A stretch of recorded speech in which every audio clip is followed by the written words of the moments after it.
그렇다면 이제 그 폐암이 의심되는 환자가 그 내가 폐암일 것 같아라고 느낄 수 있는 그런 어떤 자각 증상 같은 것들은 어떤 게 있을까요? 실제로 환자가 자각 증상이 있어서 이것으로 폐암을 의심하고 병원을 찾아온다면 조기에 폐암을 발견할 확률이 높아지겠죠. 그런데 아쉽게도 폐암 환자가 4기까지 진행하더라도 증상을 못 느끼는 환자가 약 15%에 달하는 걸로 알려져 있습니다. 또 한편으로는 폐암의 가장 흔한 증상이 기침, 가래 이런 것들인데 폐암 환자의 대부분이 이런 담배 연기라든지 간접흡연 또는 유해 환경 노출과 관련되어져 있는 영향을 받는 경우가 많아서 이런 환자들이 자기가 갖고 있는 기침이나 가래를 이런 환경적 요인으로 생각하고서 병원을 찾지 않는 경우도 많고요.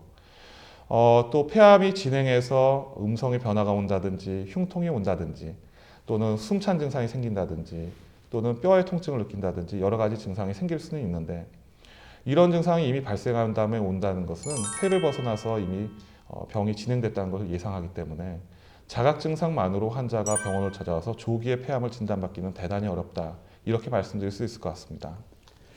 네, 참 그 자각 증상, 폐암을 결정적으로 의심할 수 있는 증상이 없다는 것은 환자들이나 의료진들에게는 굉장히 불행한 일인 것 같습니다. 결국은 이런 경우에는 조기 검진이 결정적으로 필요할 것 같은데요. 우리나라에서 조기 검진은 어떤 식으로 진행을 합니까? 사실 폐암의 조기 검진 역사는 그렇게 길지가 않습니다.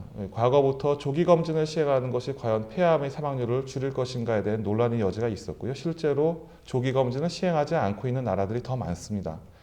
그러나 2000년대 초반에 미국에서 약 2만여 명의 환자를 대상으로 조기 검진 프로그램을 가동한 결과 조기 검진의 득과실에서 득을 봤다는 보고가 있어서 우리나라에서는 2019년부터 조기 검진을 시작하고 있습니다.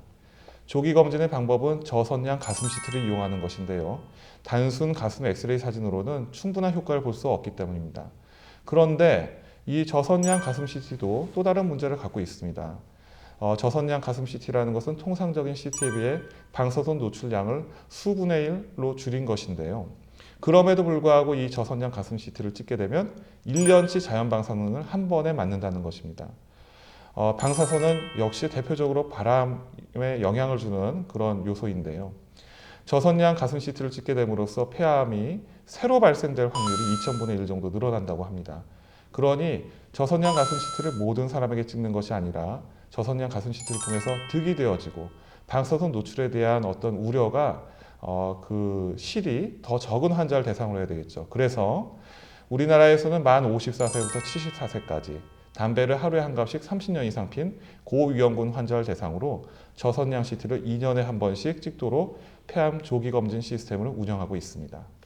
네, 그 결국 교수님 말씀대로 흡연력이 있고 또 암 발생의 가족력이 있는 고위험 환자들은 조기 폐암 검진이 굉장히 중요한 것 같습니다. 이러한 여러 가지 검사를 통해 갖고 폐암이 의심되는 환자들은 결국은 확실한 진단 그리고 치료를 위해서 어떤 검사들을 하게 될까요? 예, 조기 검진을 위해서 사용되어진 저선양 CT는 반쪽짜리 CT라고 보면 되고요. 실제로 폐암이 의심되어지는 환자라면 아주 정확하게 폐암인지 아닌지 확인해야 될 필요가 있어서 조영제를 사용한 본격적인 가슴 CT를 찍게 됩니다. 이런 가슴 CT를 통해서 폐암이 의심되는 병변이 발견되면 가장 중요한 조직 검사를 시행하게 됩니다. 조직 검사는 폐암의 유형을 확인함으로써 치료 방법을 결정하기 위해서 필수적인 과정에 해당되고요. 이 과정은 보통 기관지 내시경을 이용해서 직접 육안으로 관찰하면서 조직 검사를 하거나 또는 경피적 새침 흡입이라는 방법을 통해 가는 바늘로 국소 마취를 한 후 바깥쪽에서 폐를 찔러서 폐암 조직을 얻게 되는 방법을 말합니다. 그리고 이 과정을 통해서 폐암이 확진되어지면 폐암의 수술 가능 여부, 즉 병기를 확인하기 위해서 전이가 잘 되는 부위에 대해서 뇌 MRI나 PET-CT를 통한 전신 전이 또는 뼈 촬영 등을 통해서 골 전이 등을 확인하게 됩니다. 이러한 과정이 결국 병기를 결정하는 과정이고요. 이 병기 결정의 과정과 폐암의 유형에 따라 최종적인 치료 방침을 정하게 됩니다.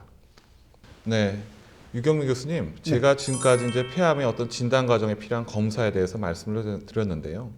결과적으로 이제 폐암 환자가 조직 검사를 받게 되면 이제 소세포 폐암이냐, 아니면 소세포 폐암을 제외한 나머지 폐암이 비소세포 폐암이냐, 이것을 결정받고 난 다음에 비소수포 폐암으로 진단받은 환자의 경우에는 결과적으로는 수술적 치료가 가장 중요하지 않습니까? 맞습니다.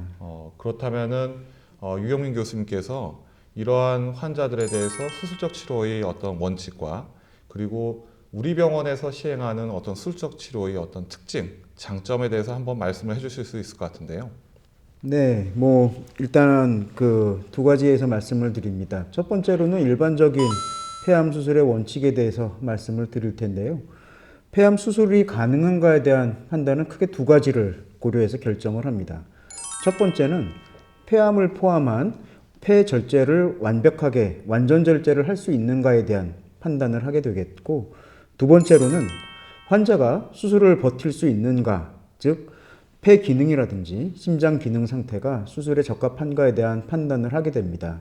또한 폐라고 하는 것은 잘 아시다시피 숨을 쉬는 기관이다 보니까 수술을 하게 되면은 필연적으로 폐 기능에 저하가 오게 됩니다. 최소한 일상적인 생활이 가능할 정도의 폐 기능은 남아 있어야 수술을 진행을 할 수가 있습니다. 이 두 가지 원칙에 따라 가지고 폐암 수술을 진행을 할 수가 있습니다.